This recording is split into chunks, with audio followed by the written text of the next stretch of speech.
జగద్గిరి గుట్టాల కళ్యాణం చూసేద్దాం రండి. కళ్యాణం కమనీయం కనువిందు ఆయనే లోకం భూలోకం.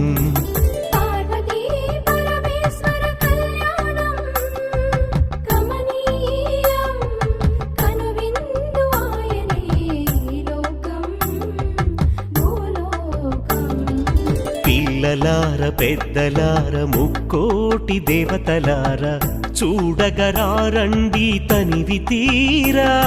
శివ పార్వతి కళ్యాణం లోకాలకు శుభకార్యం. శివ పార్వతి కళ్యాణం లోకాలకు శుభకార్యం. పార్వతీ పరమేశ్వర కళ్యాణం కనువిందు ఆయనే ఈ లోకం